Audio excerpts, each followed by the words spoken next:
Hey everybody, happy Tuesday. Thanks for being with us here on Northern Life. Ryan, what did you get us here? What are these things? Before the show, I handed Briggs and Hunter, and I got one for you, Shania. The little conversation hearts that you get on Valentine's Day. I don't know if you got them. Like the last time I saw those, you know, was back in like elementary school. Right? But Yeah. I will say, is it Brax or a Brox? Brox, I think is the name of the maker. Yeah. The quality of the text on the hearts has gone down over time, in my opinion. It's some of them don't have text on them. Some of them are blank. You know, they're like on the bottom of the hearts sometimes. What does that one say? This one says, call me. Whoa. Oh, wow. Hey. Yeah, there we go. What else do we have I've got here? a miss you. I've got a real one. Real one? You're a real one. You're a real one. So it's more younger people lingo on these days. There's a TTYL. Talk to you later on there. There's an LOL, of course. Lots of love.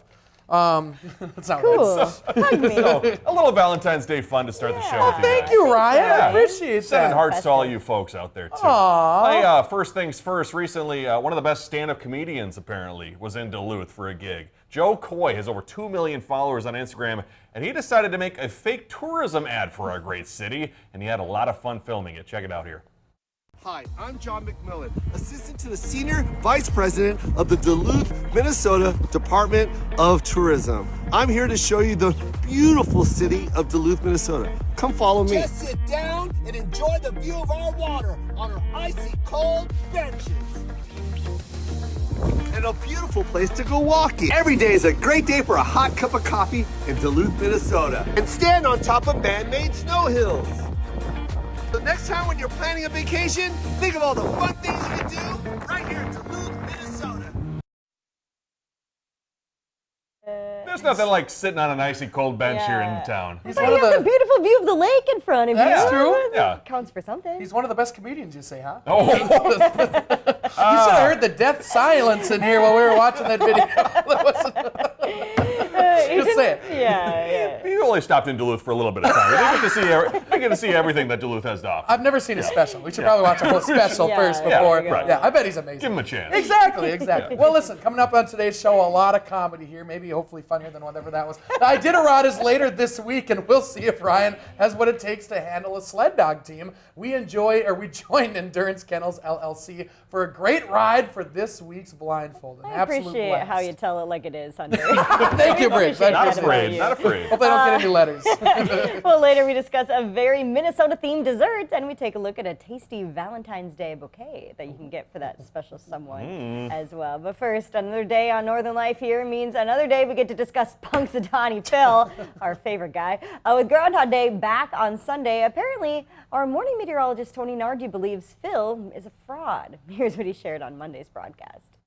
We have to ask the question, is Phil a fraud? Now, we're going to take a look back at his last 10 years, and hasn't been a great 10 years for Phil. He's 4 for his last 10, though to be fair, he did get last year right, predicting that early spring that we ended up seeing in February. But 4 for 10 isn't great, so you might be wondering, has Phil lost his fastball? Well, Phil, let's see what you got to say. He said 6 more weeks of winter, but with the 39% historical accuracy, looks like he never really had a fastball to begin with. We can't confirm that Phil is a fraud. Oh, my land. He's got some serious hatred towards him. Wow. Here's the thing I didn't realize as I saw that video. I don't even think that was a groundhog in the background where it said fraud. I think that was actually a prairie dog. It didn't look like a groundhog to me, no. It looked a lot like what you might see at the Lake Superior Zoo. I'm not sure about Tony, not a fan of Punxsutawney's, what do you call it, prognosticator? Prognosticator, sure. Hey, sticking with the groundhog theme, it doesn't stop here on Northern Life. Actually, on Sunday, I watched Groundhog Day, the movie, for the very first time in its entirety. And what did you think? I thought it was a fantastic movie. Yep. Sometimes very dark. Also, I did not know that Bill Murray played a weatherman. Yes, it's one of our greatest meteorology movies out there, as a matter of fact. One of my favorite movies. I love Groundhog Day. But it was a very good movie, very good message, too, I think, at the end, becoming a better person. And, Bill Murray didn't exactly do a lot of favors for folks who are in the broadcast world. No, he didn't help anything out with that at all. The talent, as he called himself. We're all pretentious. Right. Makes us look really bad. I've never seen it myself, so I'm going to have to watch it. Highly recommend it. Yeah, this is the one where he just repeats the day over and over again, right? Yep. Okay. It's really, really good. Interesting. All right, I'll add it to my list. Very I've got good. a long list. Very good ending, in my opinion. Well, hey, Briggs, before Wells was born, we got to show it here on Northern Life. somebody out there made a sweater for Wells and it had a duck on it. And now finally, Wells actually got to wear said sweater. It finally fit him. Look at that boy. I know. Big shout out to Nancy here in Duluth who knit him that sweater. I know. It was just unbelievably cute. I was waiting for the day that he could wear it. And it was just that day, yesterday. I was like, this has got to fit you about now. Yeah. And we actually got to meet Nancy when we went to the Festival of Trees. She was there selling some of her stuff. And I had Wells with me. And I was like, dang, I wish he fit into a sweater. I should have had him wear it to the Festival of Trees. But now we got him to try it on. He's all grown up. Yeah. Yes. And the hood, it was so cute too. Yeah. He's like, what is this? Cute little guy. He's growing so fast. He really is. Well, after we talked about why couches were once called Davenports, we got a picture texted to us on our Northern Life text line. They shared this saying, silly us. We thought the Davenport was for humans. We got a little doggy on the Davenport. Love that. Oh, how cute is that? Well, we're going to show the Iron Range some love too. Hunter, you were there all throughout the weekend. How'd your shows go? Yeah, we were at Jim's in Chisholm Friday. We were at Mike's in Hibbing on Saturday. It was a packed house both nights. It was so much fun. Oh my gosh. 8 to 11 both nights, and we just did nothing because when it's just me and my brother, we do request night. And so a lot of times there's not a whole lot of requests. But this time, I think the whole gig was requests. We just took requests and did them all, and it was an absolute blast. So. What was the most fun request that you got? Oh my gosh! Reckon the Emmett Fitzgerald? That's a good one too. That's a good one too. We got Britney Spears this weekend. And what did you sing? We did "Oops, I Did It Again." Really? Nice. Yeah. And it didn't turn out half bad because sometimes we'll just stop halfway through the request and be like, "That's not gonna work." We don't know. We tried our best, but that one it actually turned out okay. So it was a lot of fun. Yeah. Thanks everybody up there for welcoming us up there. Good stuff. Well, hey, still ahead. Join us on a sled dog ride with Endurance Kennels. We'll see you in a bit.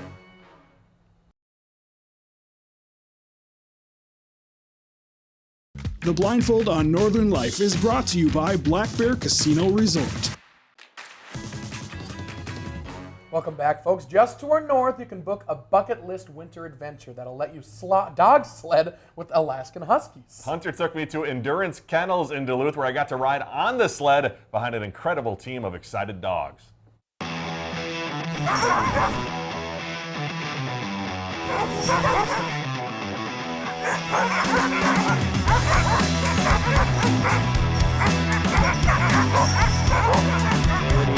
We started here with 9 dogs, and then now we're at 53. And I started ski joring in high school with my grandpa's hunting dog. She just loved it. I was a cross-country skier in high school in the winter, and we used to have races up at Snowflake on Sunday nights.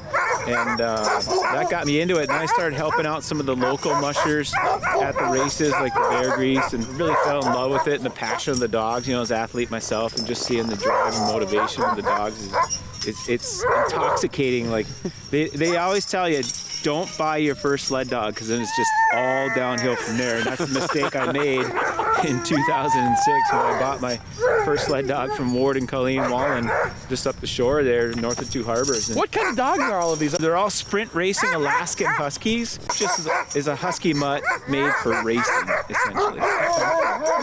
Does the barking ever get old? No, I'm used to it. I know who's barking just by their voice. Really? Yeah. The dogs are used to temperatures like this. Oh, they love it. Like, yeah. So when it's 0 degrees and colder, you see the performance very high. Like 20 below is perfect for them to run, because they can run all out without getting hot. When you see the temperature climb above 0, you see the speed start dropping down. They don't get cold. The colder the better for these dogs. You'll get the full strength and experience of a real sprint racing sled dog team. All right. Are you excited? Are you nervous? Yeah, I'm excited. The dog lover me just wants to go pet all the dogs. Yeah. We do themes for the litters. And these guys are the guardians of the galaxy. This is Drax. It's their brother Star-Lord. Brad. Kind of dances like Chris Pratt. Yeah. This is Yondu. He's a little shy. Rocket. This is Groot. I'm gonna get Brady. This is Thor. He's the Norse god's litter.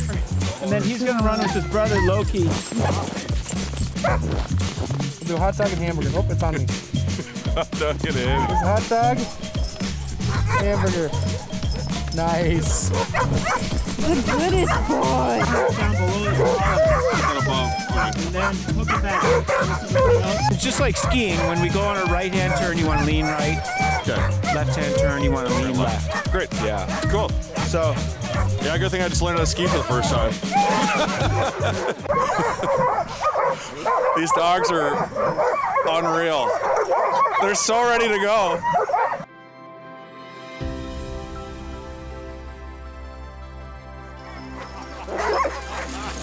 and we're off.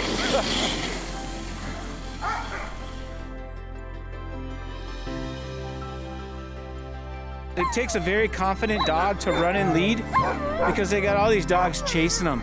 So dogs prefer to chase things. It's an instinct. They don't like to be chased. It has nothing to do with, their personality or whatever, or dominance or anything like that. It's just a dog that's confident that can run out front. So we kind of see those traits when we start training them as pups, and then gradually move them up, and then try them in lead. And it really helps running with a rabbit with a snowmobile out front or a four-wheeler out front. That helps a lot. I have a lot of dogs that will run chase a snowmobile. Not every dog wants to run up in front of a team without the snowmobile. So. But yeah, you really cherish those lead dogs, and you can never have enough. We give rides to people from around the world. We've had people this year already from Germany, Great Britain, Japan, Vietnam.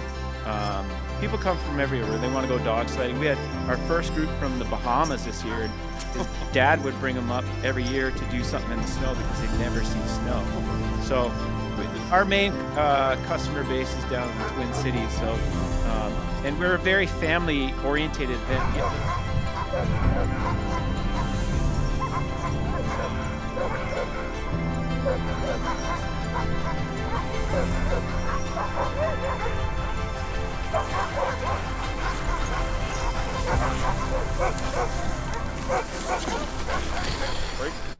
I'd say that was a pretty life-changing experience. Was it getting to really? do that. It was so cool. As we heard there, I got to ski. Skiing is very cool. Being pulled by a group of sled dogs like that through the snowy woods here in Duluth, that was unbelievable. Yeah. It was so cool. So cool too. The insight that we got into how they choose the lead dog and how the others just want to follow the lead dog. And I mean, it makes sense, but it's probably a very intricate process picking out which dog is going to be out in front and the whole lineup of dogs after that too. So really cool experience you got to have. Yeah, Awesome. yeah, they were very excited. Also, probably the most affectionate dogs I've ever met Yes, too. yes. They would just like jump up on your leg and like hold on to you, and they want to be pet. And as you could tell, they were just really ready to go for it, and they really love racing. And so anytime he said they sometimes take the snowmobile out too, it's a lot of fun out there. I bet they appreciate all our snow. We'll be right back after the break.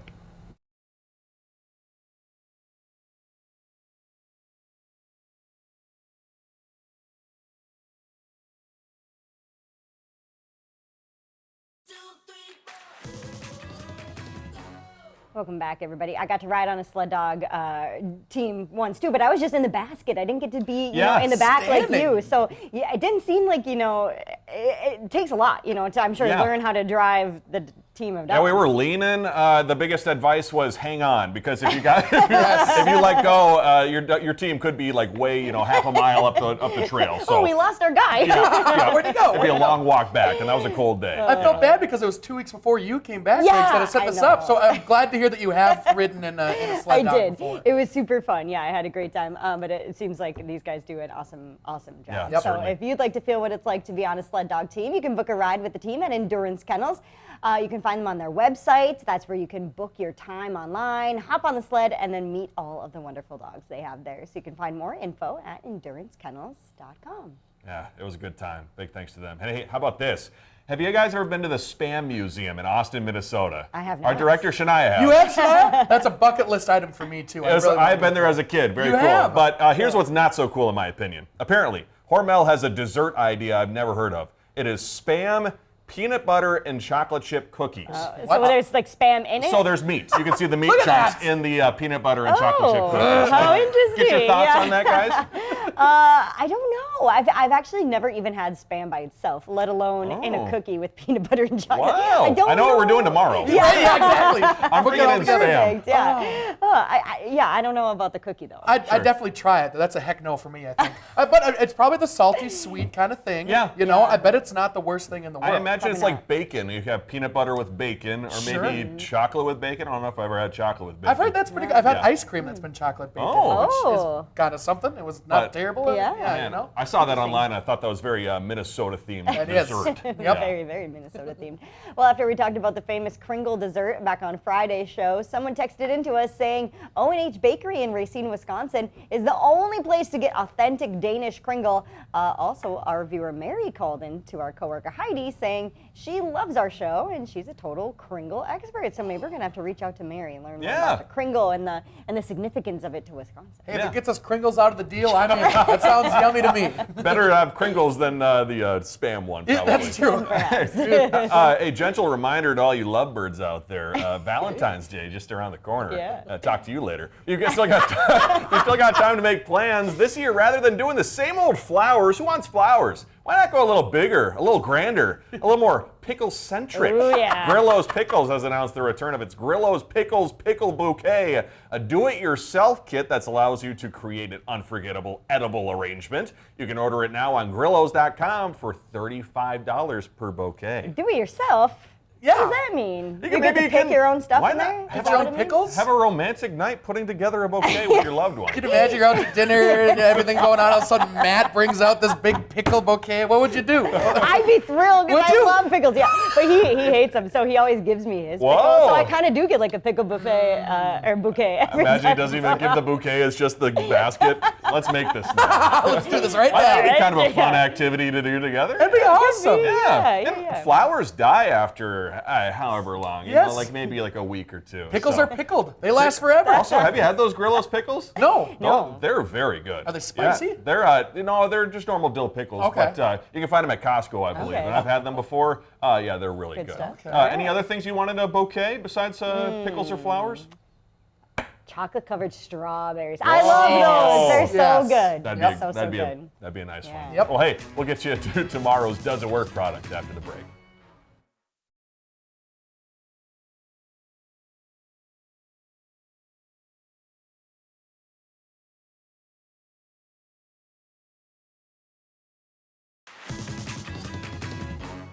Welcome back. Listen, cleaning your makeup brushes is a necessary chore for a lot of people out there, including us folks on TV. So tomorrow, Rachel Hackbarth is testing a product that promises to not only clean your brushes, but also dry them quickly for this week's Does It Work? That'll be interesting to see. She's had kind of a bad track record these past couple of times, giving us some bad stuff. So we'll see how this Rachel's had a bad track record or the product? I guess the product. The product that she chooses. I'm not going to sit here for this Rachel Hackbarth slander. Also in studio with Rachel Hackbarth. Very cool. Wow. Wichita, Kansas, right? Yeah, okay. Looking forward to that. Well, before we go today, great news. We got the bald eagle once again teetering on the brink of extinction, but that's not the good news. The good news is, I read this wrong, he has now made a significant comeback. The raptor is experiencing a resurgence in population. Recently, New Jersey removed the bald eagle from its endangered species list. That is good. Good thing you corrected yourself, or else we're going to get a lot of emails. Exactly. That's why pre-reading is important. I think I missed a period or a comma there that Ryan put in, and great news. Great news. It's great news. Bird. There's only a couple things out there where every time you see it in the air or the ground, you go, "That's awesome." There it is. Bald eagle is one of those things. Yep. So true. Shout out to you, Bald Eagle. Thanks for joining us today. We love you. We'll see you back here tomorrow. Find some time to throw a line, or just head outside to unwind. That's the life in the great North Woods. Hike or bike, whatever you like. Get out in the day, enjoy the night. Yeah, we got the life in the great North Woods. Yeah, we got the life in the great North Woods. Yeah, this is Northern Life.